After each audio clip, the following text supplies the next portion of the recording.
Okay. Hello, everyone. Thank you so much for joining Hello, us. welcome. We're so glad that you're here on this Sunday evening. Thanks for fitting us in. I hope you're all cozy and that you have your tea like we do. Always a warm beverage around here. It's true. Before we get going, we wanted to invite you to go back to that reminder email and download the worksheet that's in the email. And you can just use that to follow along. We're not going to pause to do the worksheet at all, but it'll kind of list things that we're talking about and have some interactive activities that you can do. And if anything, you can use it to just go through at the end and sort of assess your learning and get a little organized. So it's a cool resource to have, whether you download it now or after. Exactly. So while you're going to get that, we'll just introduce ourselves. My name is Sierra, and this is Molly, and we are the co-founders of Cultivate Balance, which is an Ayurveda practice that's based here in Boulder, Colorado. And we are both clinical Ayurvedic practitioners who studied with Alaknanda Ma at Alandi Ashram in her 2-year program. We're super excited to share these secrets of this ancient healing modality with you because we know that when we are feeling our best, we're able to really show up for what we believe in the world. And that is a core value that we share and that we're excited to share with all of you today. Yes. And we are going to send out the Ayurvedic Guide to Living in Autumn at the end of the webinar. So make sure you stick around for that. It'll have a lot of the information that we share with you just sort of concisely laid out, so you'll be able to go back and review it. And that does have a value of $12. You can buy it on the website, but because you're here with us today, we are giving it away for free. And finally, if you have any questions throughout the webinar, please feel free to type them into the chat box and we will try to get to them. If we don't, or if we have time at the end, we'll answer them as well. And if we don't, we will just possibly follow up with you later. And that's it. So to start, I'm going to let Molly give us a little foundation in Ayurveda. Awesome. Thank you. Thanks for introducing us. Okay, so what is Ayurveda? Some of you probably know a lot. Some of you might know a little. And so we're just going to start out by giving you some context so that as we move forward with more specific practices, it all sort of fits together for you. So Ayurveda translates to the science of life. It's also like the wisdom to live well. So the first part of the word Ayur means life. The second part, Veda, means like wisdom or truth or knowledge. So that's where that comes from. And it's actually the ancient holistic healing modality out of India, and it's been around for more than 6,000 years. And the coolest thing about it is sort of like the history of Ayurveda comes from basically from consciousness is how we're taught about Ayurveda in our textbooks. So Ayurveda, the wisdom of Ayurveda exists up in the ethers, and these ancient rishis, they're called ancient seers, sat in meditation and literally channeled the wisdom of Ayurveda. That's what they're doing there in that photo, by the way. Yeah, totally. And so initially they received the teachings in meditation and started an oral tradition of Ayurveda, passing it on orally. Eventually wrote the traditions down, and eventually they were translated to English, and that's how we were able to learn them and share them with you. So now we're all up to speed with a little bit of the history of Ayurveda. It's also called the science of longevity, and Ayurveda is really about a manifestation of the elements. So earth, water, fire, air, and space. How those elements show up in and around us, and how we can use the descriptions of the elements to describe our own experience. And that's basically the basis. And then we say that if your elements are out of balance, that's the root of disease. And we'll get into all of this, but we just want you to start thinking about it. And when you're in balance, your elements are in balance. And you feel incredible and you live long. That's the thing. That's what we're going for. Okay, so many of you have probably already heard of the doshas before. The doshas is something that comes up really early on in learning about Ayurveda, right? But we're going to actually take it a step back and talk about what's the doshas are even made up of, which is the elements, and each of the elements, which are the qualities that have their own qualities. So those qualities are called the gunas. So what that means is, if you've ever considered that the world around you, everything in it can be described in terms of qualities. And by qualities, I mean a distinctive attribute or characteristic that makes it unique from the items nearby. So if you touch the things that are around you right now, you might notice that the table is hard, or the couch you're sitting on is soft, or the tea you're drinking is hot, or it's cold outside. They're all qualities that describe our world. And this truth that everything can be described in qualities expands far beyond this room. It's actually a principle of the universe. Everything in the universe can be described by the qualities that make it up. So the ancient text of Ayurveda actually wrote out 20 qualities that are in 10 pairs of opposites. Again, these are called gunas. And theoretically, everything in the universe can be described through these 20 gunas, or 10 pairs of opposites. And you're probably already doing this in your daily life when you just talk about your experience. You're describing it, you're probably using the qualities that we're going to share with you. So it's not a foreign concept. We're really just teaching you about things that intuitively you're already doing. Yeah. So here is actually the list of the 10 pairs of opposites called gunas. So we have heavy and light, dull or slow and sharp, cold and hot, oily and dry, smooth and slimy or rough, solid and liquid, soft and hard, stable or static, and mobile and spreading, subtle, tangible and dense, and clear versus cloudy and sticky. So those are the gunas that we're going to talk about a lot throughout this presentation. And you can see this list is on the worksheet that we emailed you. And while we're not going to pause here, when you get a chance to test your knowledge, you can actually, there's a matching activity on the worksheet. So go ahead and see if it just makes intuitive sense to you without even needing to memorize this list. And let's also just take a moment to think about some examples really quick. So what might be the qualities of melting snow? If you think about that, the qualities are heavy, cold, and liquid, right? Mm-hmm. So that's why we would describe, or how we would describe melting snow. So what are the qualities of jogging, for example? You might think quick, light, rough. And then what are the qualities of, say, hot sauce? It's hot, right? It's like spicy, it's hot, and it's spreading, it's liquid. So you'll notice that we're not just using qualities to describe like physical things. We're using qualities to describe actions, in this case, like jogging, but we can also use qualities to describe mental and emotional states, which we'll do later. And you'll sort of start to see how we can use the qualities to describe things that are less tangible. Yep. So now let's go deeper into this concept of opposites. So in Ayurveda, we use something called the principle of opposites. And it's basically to say that we have these pairs of opposites that you saw, and we use them to bring ourselves back into balance. So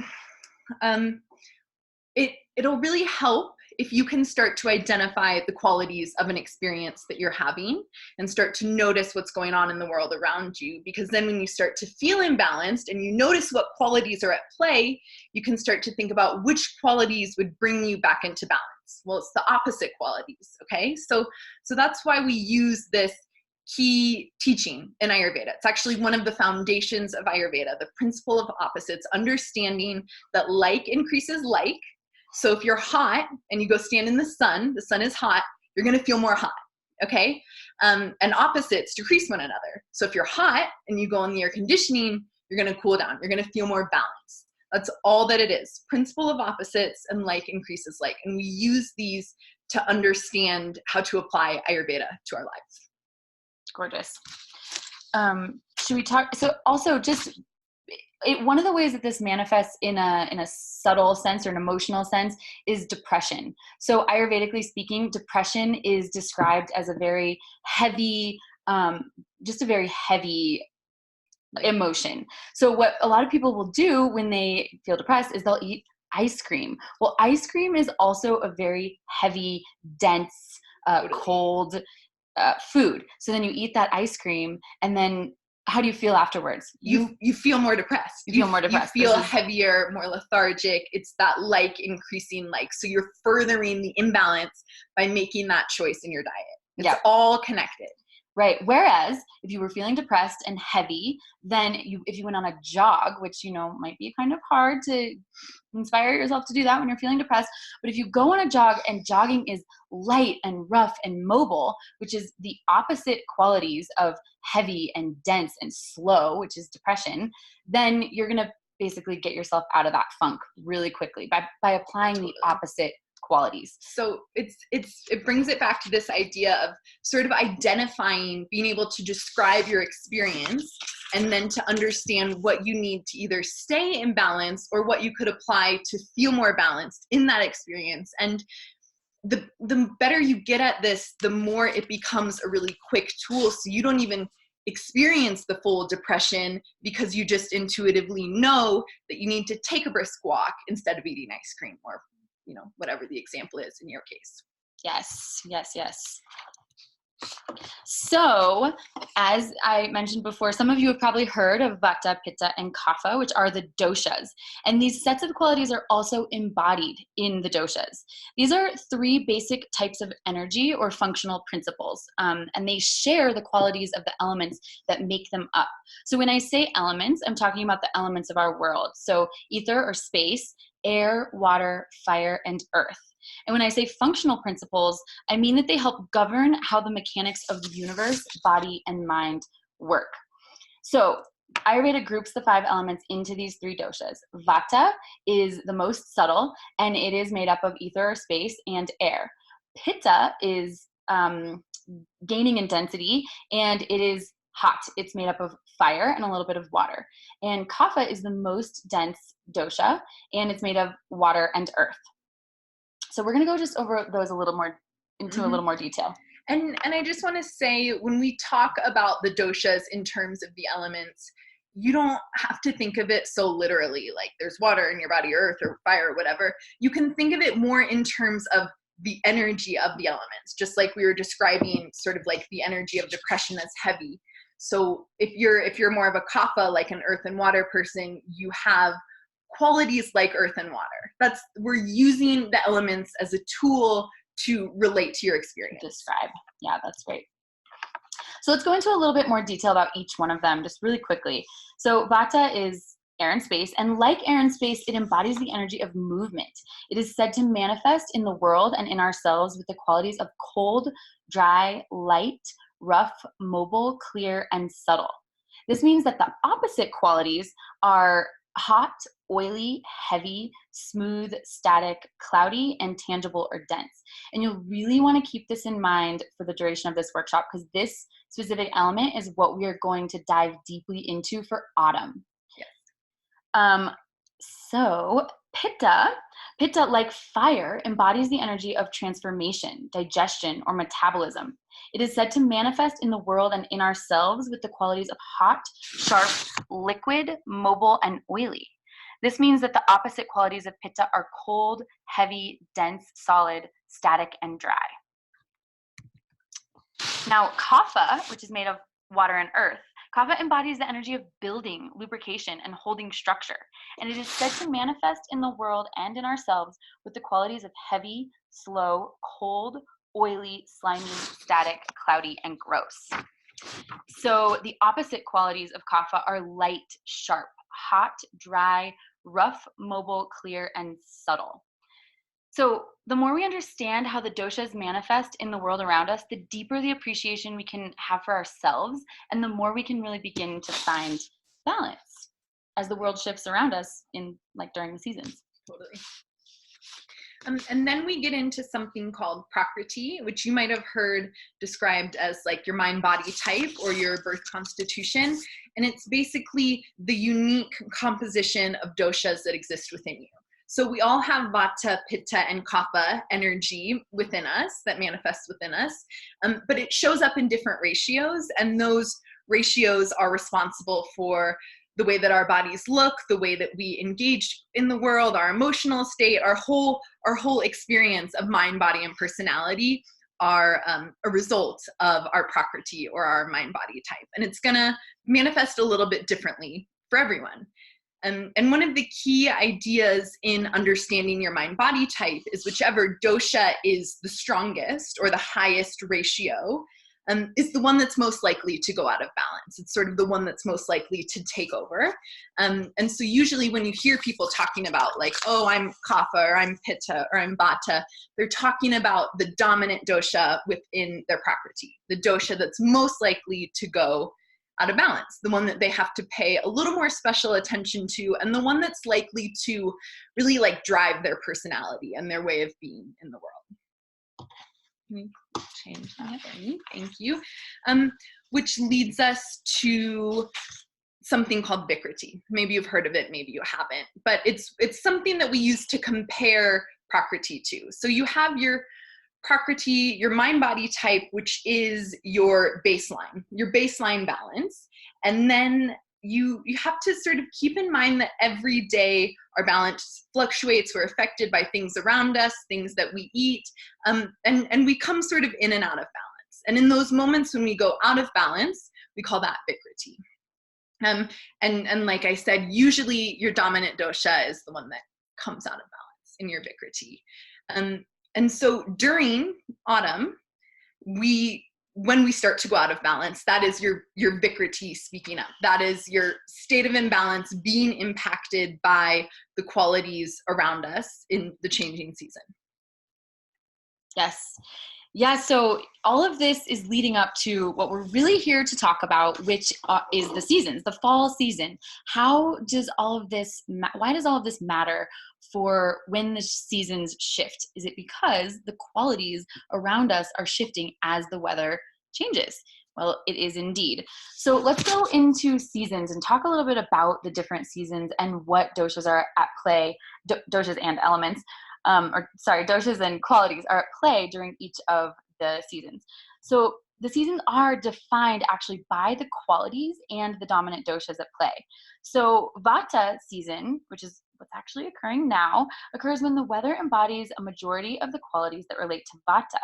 So the cold, rough, dry, and mobile qualities of fall and winter combined becomes the season in which Vata dosha is most dominant around us. So think of the weather cooling off, the wind coming in.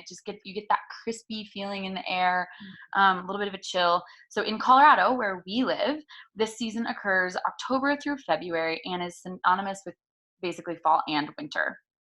And it's important to mention that actually the fall season, the Vata season can start off with a little bit more pitta, where it's a little bit hotter in the season as summer's fading out, and then as winter moves in, it's a bit cooler. So we'll actually shift some of the practices accordingly. Totally. And in Ayurveda, we group the seasons into 3 because essentially each one corresponds with a different dosha. So that's why fall and winter sort of blend together, because they're the 2 that most relate to Vata season. Yes.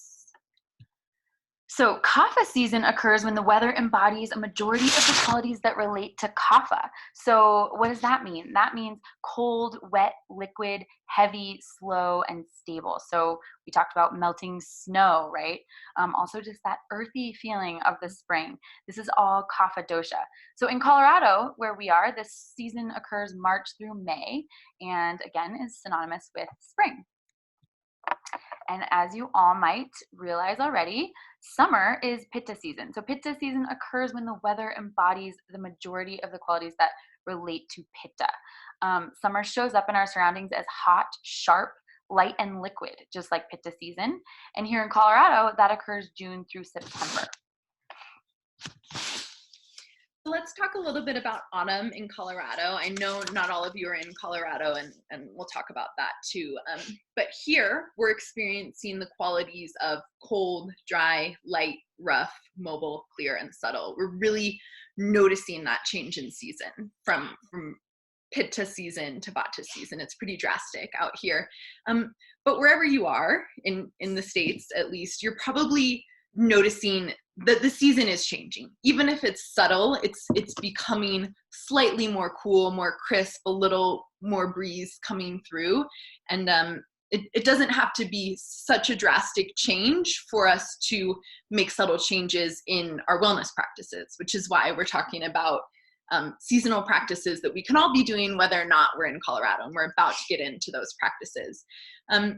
So if we think back to those qualities that I just listed, we can also start to think of what conditions, what like diseases, imbalances might arise that relate to those qualities. Take a moment to think about conditions that are dry, or conditions that are like mobile or move quickly. Think about conditions that are cold. So maybe some physical conditions that came up for you would be like dry skin, constipation, gas and bloating, cold hands and feet, painful joints, insomnia, memory loss, brittle hair and nails, low libido, or painful and infrequent menstrual cycles. Those are all physical imbalances that can arise due to an increase in those Vata qualities that come up during Vata season. And then to think about more mental, emotional imbalances that can arise due to these qualities. You have anxiety, uncertainty, racing thoughts, fear. And so you'll notice that these conditions are listed on your worksheet if you've opened that up. And we encourage you to underline the conditions that you're experiencing and to notice if they increase during the autumn. I know for me, they definitely do. And the cool thing is about any dosha is it's not just about the imbalance. There's positive qualities of every dosha. So let's talk about the signs of thriving in Vata season. So Vata has really amazing qualities, and we want to harness some of these qualities as another way to feel our best. So during Vata season, when Vata is higher around us, it's an opportunity to experience more clarity, more creativity, better communication, more joy, more adaptability, more inspiration. And you can probably notice how those qualities or those descriptions that I just gave are more related to air and space, if you think about Vata dosha. Vata dosha also is related to feeling more easily excited, more alert, quick to act, imaginative, even a little clairvoyant, inclined to change. You might also notice during Vata season or when Vata is higher in your life that your body feels more light and mobile and that movement is easy and comfortable. And so these are all things that we can really capitalize on during Vata season. If Vata is balanced, we can really harness those energies in a way that really helps us thrive and have fun and feel good during this season. And so think about that. And if any of those things that I listed jumped out, go ahead and jot them down in the box at the bottom page of your worksheet. Yes. Yep, in this box right here, it's called intention setting, because you can barely see it. Okay, so now that you have that great background in Ayurveda, we're going to dive into what you can really, really do to feel your best this fall and to actually harness some of these positive aspects of Vata during this season so that you can feel all those great things that Molly just mentioned. Great. So as we discuss some of these specific practices, go ahead and start to fill them in on side 2 of your worksheet. You'll see that there's a little daily routine boxes that has morning, midday, and evening. And as you hear things that you think you might be able to realistically implement, go ahead and jot them down. And then at the end of the workshop, you're going to have sort of a attainable daily routine that you can start to implement in your daily life. So just keep that in mind as we go. We're not here to make crazy suggestions to ask you to change your life. We just want to give you small things that you can implement just like little by little in your day to feel better. So It shouldn't feel complicated. It shouldn't feel hard. It should actually feel really good to implement these practices because your body wants to be in a state of balance. Yes. So it will reward you for making choices that feel more balancing. Definitely. That's all. Yep. So one of the most valuable concepts that comes up is consistency. And what that means is doing things at the same time every day. And the reason why is because, as we've said, Vata is very light and mobile, and that can result in a feeling of ungroundedness. And so this is concept number 1, which is why we call this workshop Get Grounded, right? Because we're trying to ground in during all this very light, mobile energy. And the best way to do that is consistency. And that's why we have you creating a daily routine. And a vibrant daily routine is really a foundational tenet of the Ayurvedic lifestyle. It really is where a lot of the wellness practices get plugged in, and where wellness arises out of it. So definitely be thinking about that to help anchor in your wellness this fall. One of the really important ways to do this is to dial in your sleep schedule. This means going to bed at the same time every night. And then it also means waking up at about the same time every day. Ideally, you're really aiming to go to bed by 10 p.m. We know you can do it. You can do it. You You really can can do do it. And to wake up by 7 a.m. And the key here is actually the Ayurvedic teaching is to wake up with the sun. So that might actually at times of year be earlier than 7 a.m. And the reason why is because before the sun rises, you're actually rising with the Vata time of day. So you're really taking that light, mobile quality with you. It's like the wind beneath your wings, and you kind of just hop out of bed and feel great. Whereas if you wait until after the sun rises, this is when the Kapha time of day begins. And Kapha, being dense and heavy, is going to make it harder to get out of bed. You're going to feel more tired and lethargic, more heavy. I know it might be hard to believe, but if you wake up earlier, it's like physically easier to get your body out of bed. It's Just real. try it. But the trick to waking up earlier is going to bed earlier. So you have to start with that. Yep. And honestly, you might become one of these like crazy addicts where you're addicted to going to bed at 9:30, like I am. It could happen to you. All right. Cool. So let's talk about Abhyanga. Maybe you've heard this word before. It's coming up a bit in the mainstream. Abhyanga is referring to self-oil massage, which is like one of the pillars of Ayurvedic wellness practice. It's so soothing and nourishing for not only the body, but the mind. It's super easy to do. It feels so good. We recommend it to all of our clients, but especially during Vata season. It is like, this is the This is the best. juice. This is it. This is it. This is it. If you just got here, you came at the right time. Yeah. Okay. So if you think about, so Abhyanga is the practice of massaging oil onto your body. And if you think about the qualities of oil, right? We're getting back to the qualities. We told you we would. So the qualities of oil are heavy, liquid, slow. What am I missing? Spreading, dense. Yes, Yep. yes. Which happen to be the opposite qualities of Vata dosha, of autumn. So they're opposite of light and rough and cold, all of these qualities that make us feel ungrounded. When we oil our bodies, we start to feel more grounded in our bodies, and our skin is more nourished and our minds are more calm. I mean, it works on so many levels. Yeah, it actually has benefits for the circulatory system, for the digestive system. I mean, we cannot list, we could spend all night listing the benefits of Abhyanga. Our next presentation is all on Abhyanga. Really? We'll see you there.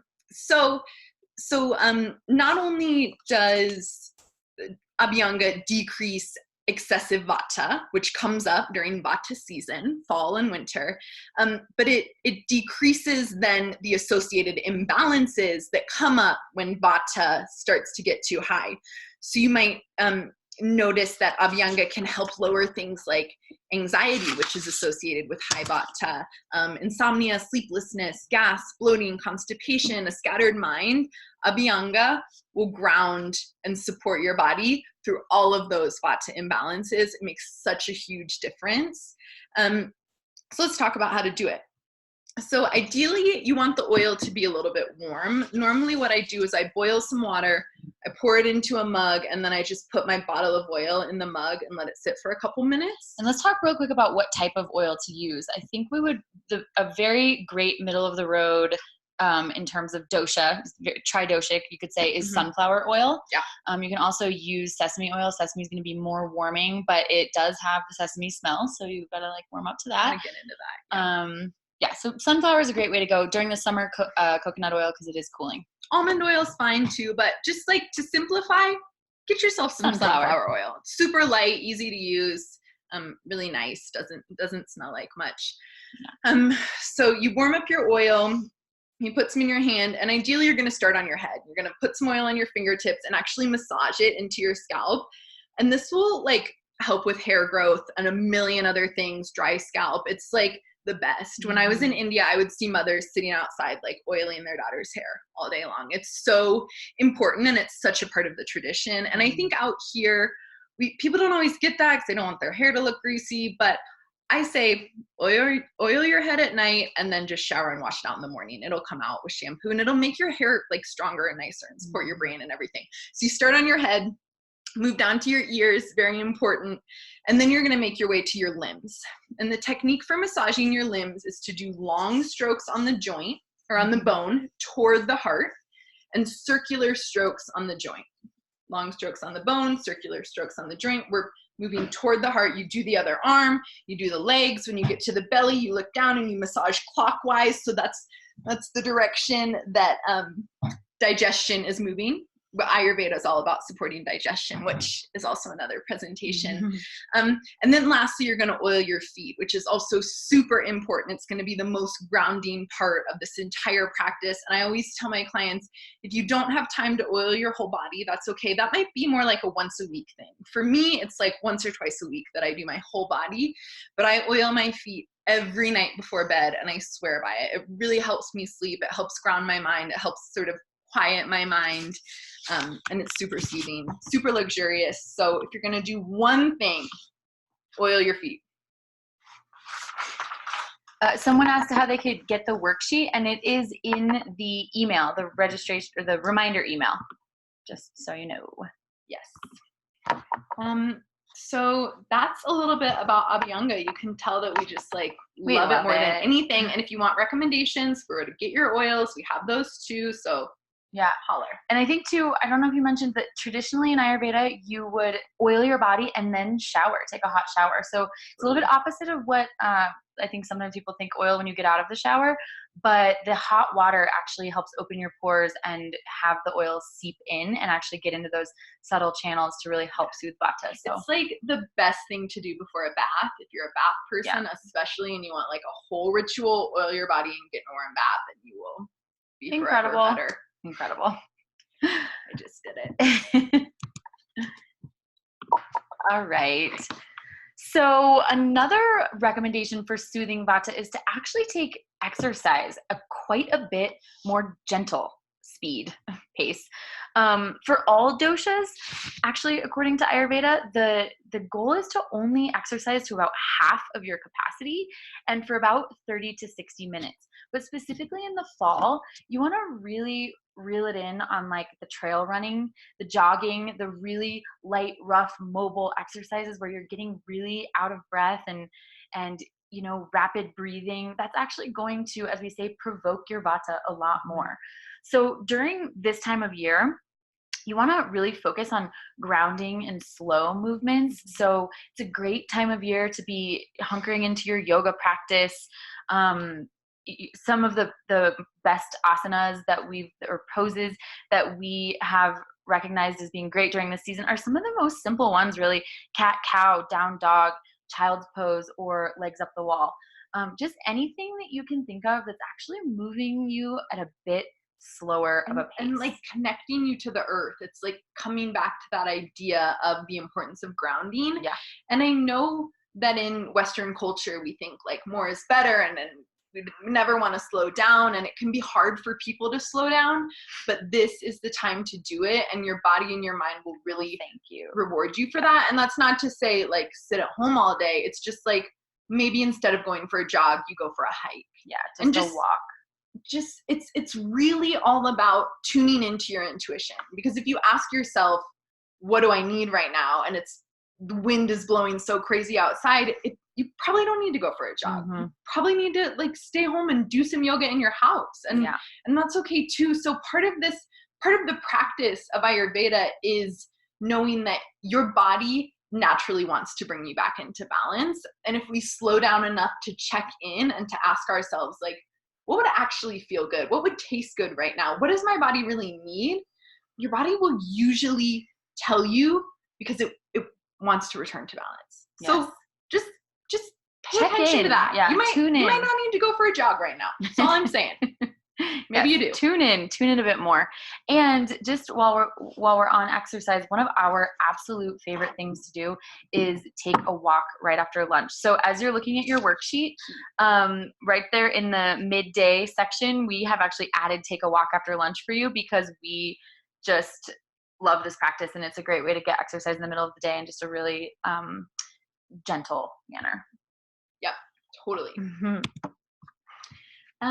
And then another practice that we really recommend during the Vata season is to journal for just 15 minutes a day, which brings us back to this idea of harnessing the creative energy of Vata. So you might notice that you're actually having like more ideas and like good ideas. And so harness that creativity and organize it a little bit by giving your ideas a place to land on the page. Just 15 minutes a day, unprompted, or if you like prompts, you can totally find yourself some prompts or ask us for prompts.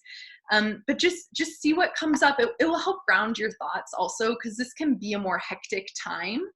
And the best time to journal is the Vata time of day, which happens to be between 2 p.m. and 6 p.m. So maybe it's a practice that you do right when you get home from work or while you're cooking dinner. And it's going to feel really good. Yeah, it's great.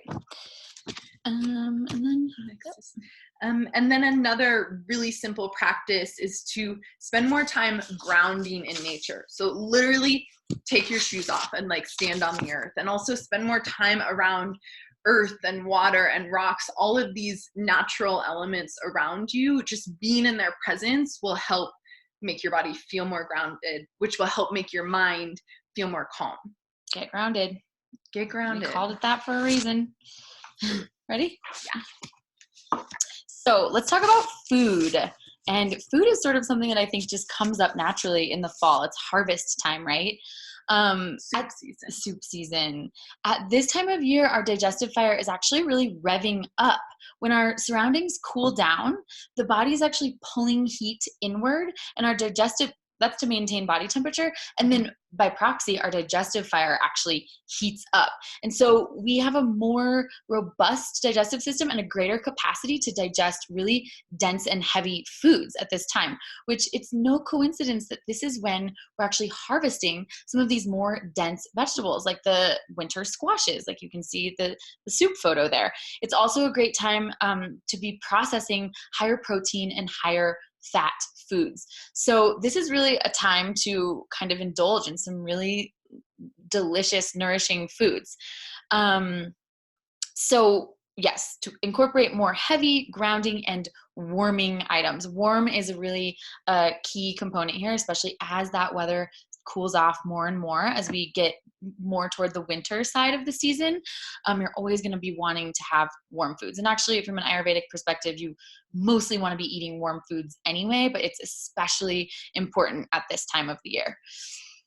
In terms of tastes, so Ayurveda has 6 tastes, and during this season, you want to be focusing on the sweet, sour, and salty tastes, which are some of the most fun tastes to be eating anyway. So again, that's why I think people get really excited about food in the fall.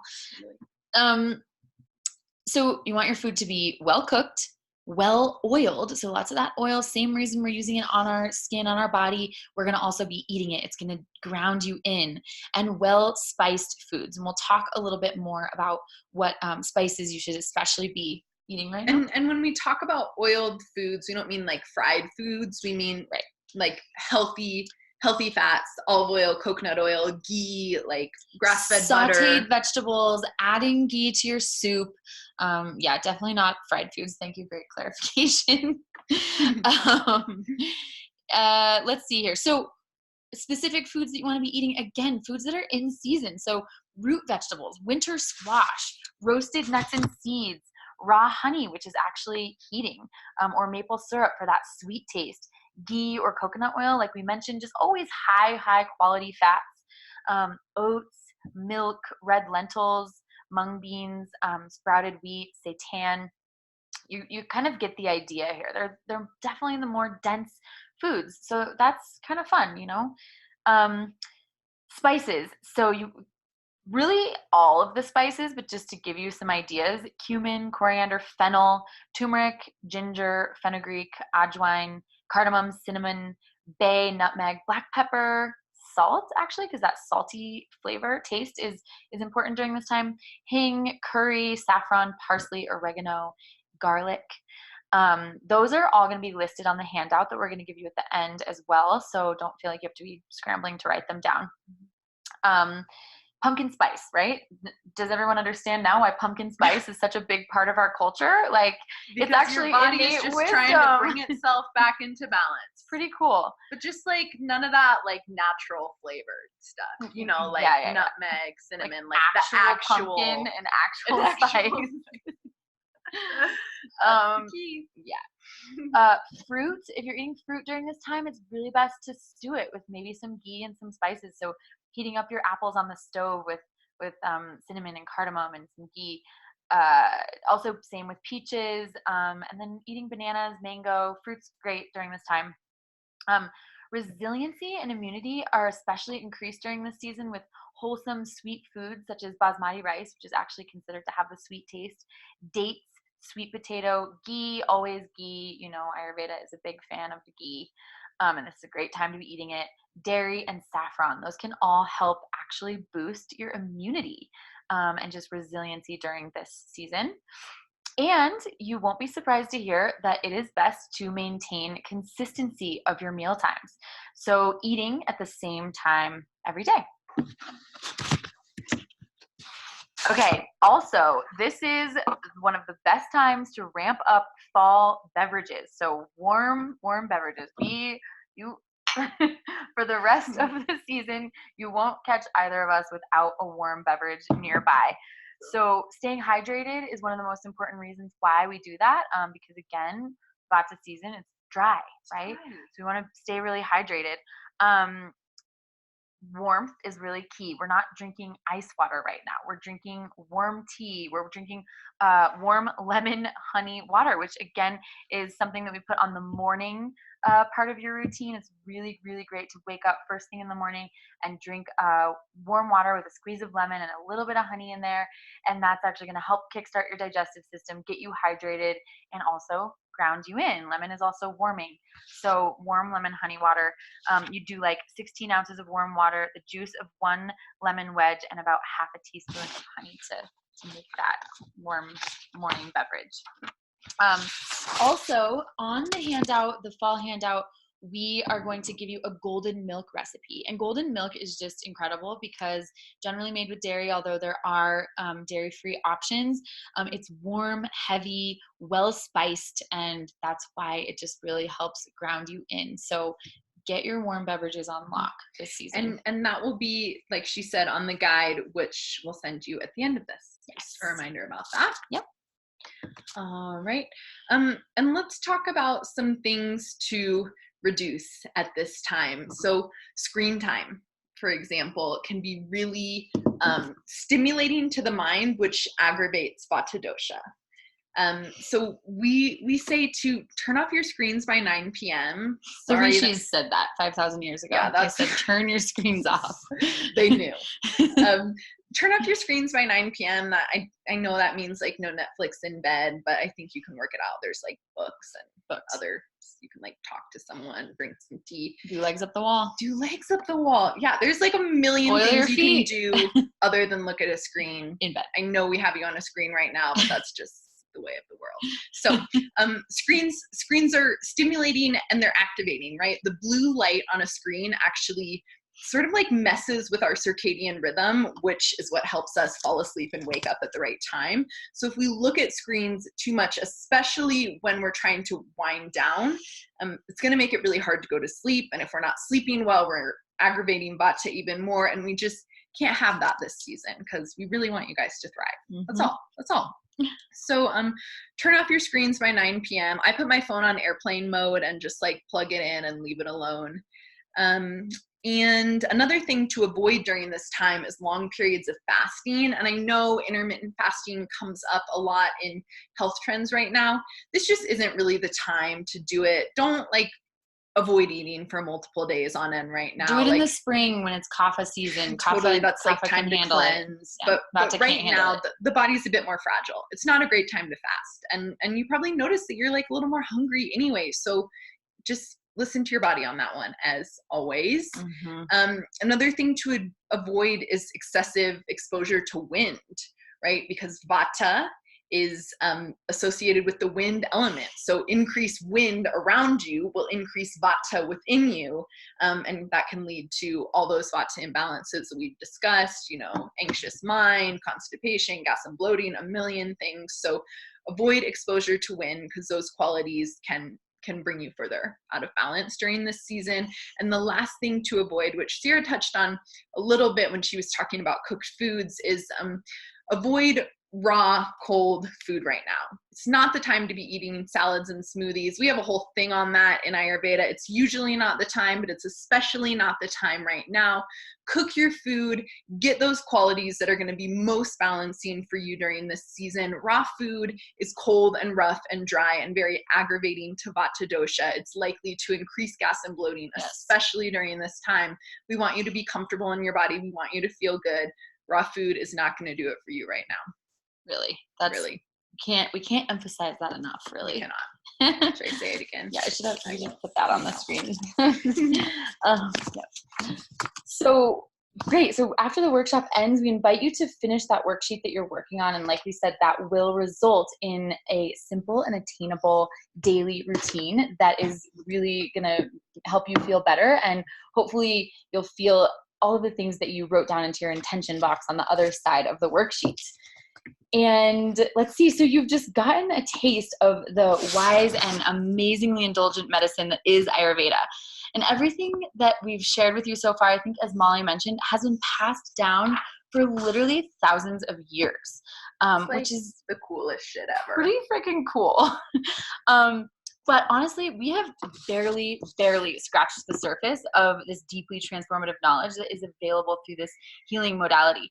And what we love most of all is that this body of knowledge is super empowering and puts decision-making power back into the hands of each one of us, which is really unique in this day and age, right?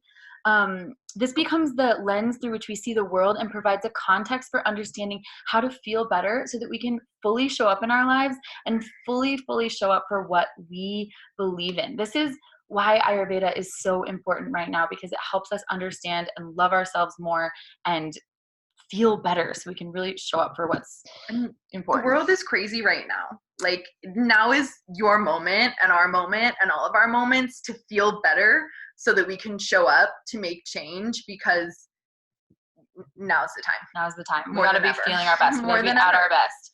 Totally. So, and this body of knowledge is extremely vast. There is so much. We've just barely scratched the surface today. And as you can see, we're talking really fast and sharing things very rapidly, and hopefully you're picking up on it, but there's so much more to share. And that's why we've actually created a virtual course that's called the Art of Ayurveda.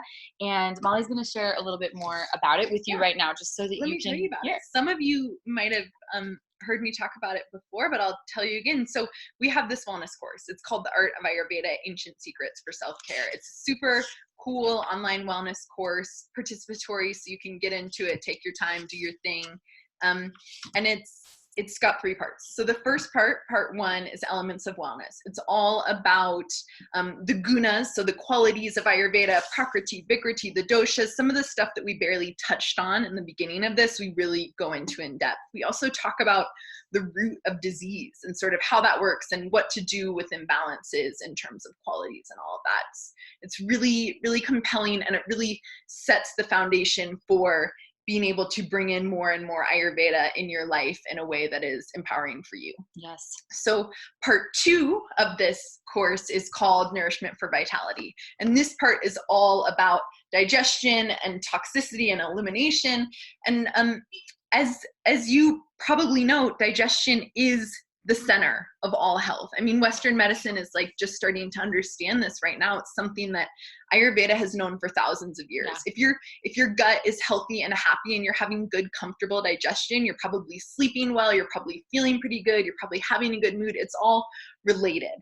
And so Nourishment for Vitality really gets into how to support optimal digestion so that you can feel your best in those ways and have that wellness from your gut sort of trickle into all other areas of your body. The last part of the course, part 3, is called Lifestyle for Resiliency, and it really gets into ritual and routine and remedies and sort of more subtle therapies for tying it all together and implementing Ayurveda into your daily life in a way that really works for you. And students are telling us that this course has completely shifted their understanding of wellness, and we believe it. I mean, Ayurveda is so powerful, and that's why we want to share it. Yes. So with all of that in mind, we want to offer you all, because you're here today, we want to offer you the opportunity to enroll for 50% off. We're just so passionate. One of the things that we've really come back to again and again is that we want to make this knowledge accessible. And that feels like the truest part of our mission. And so we want this in your hands. We want this information in your life so that you can truly incorporate it and feel better and feel your best and have that ripple out to your family, your community, and the planet. The way that you treat yourself, the way that you treat others, it all stems from how we feel and relate to our minds and bodies. And Ayurveda offers a gateway into understanding and appreciating that part of your experience. I mean, I can't tell you how much it's done for me and myself, and I want that for you. Yes, yeah, definitely. So in this course, you're going to learn exactly how to love yourself more. And we actually put that first because I think for both of us, when we started to dive into Ayurveda, we both had a very profound experience of understanding ourselves and understanding our bodies and why we are the way we are in such a way that had us really embrace ourselves in a way that we had never embraced ourselves before. So that's actually number one.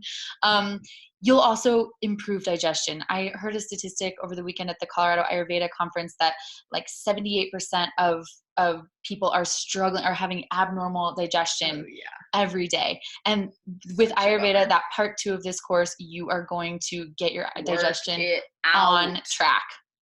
Sustained energy. We also hear a lot from people about being really tired and overworked and lethargic.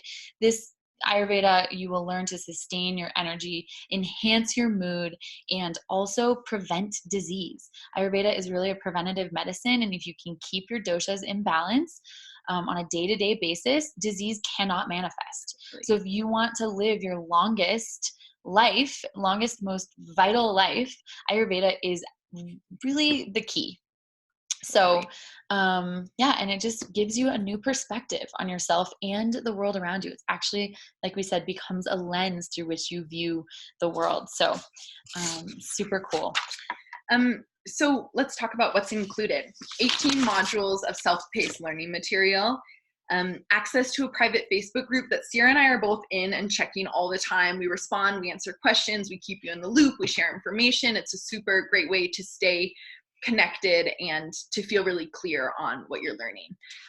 Downloadable recipes, remedies, guides, and checklists. Ayurveda has like so many of the coolest remedies, and we offer those to you with like simple culinary herbs, things that you already have.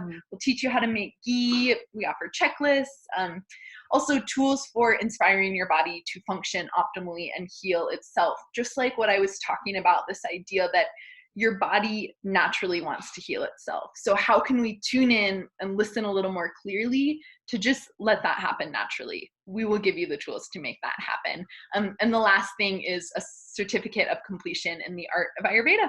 Yes. So when you enroll within the next 24 hours, you can actually get all 3 parts for $99, which, to be honest, we used to sell this course for $495, but we were recognizing that that was still inaccessible to some of the people that we most feel passionate about serving. And so we have actually reduced the price. And the truth is, the value is $500 or more. I mean, we've poured our hearts and souls and so much of our time into this, but we want it to be accessible. We want Ayurveda to be accessible. And we had a big talk about it the other day, and we're like, these are our values. This is our mission. This is what we're going to do. So we've dropped the price for that. Yeah, truly. So I'm gonna see if I can drop that link right into the chat right here. And also, you're going to receive an email right after this, or tonight sometime, and it'll also have the link in there. So hang tight, and I'll drop the link in here. But otherwise, I just want to say, we want to say thank you so much for being here today. We're so grateful to have you. Just, it means the world to us for you to spend your Sunday evening with us, and hopefully you've really taken away some tips that you can use in your life. And hopefully you're starting to understand your own experience a little better and appreciate yourself for it. Thank you so much.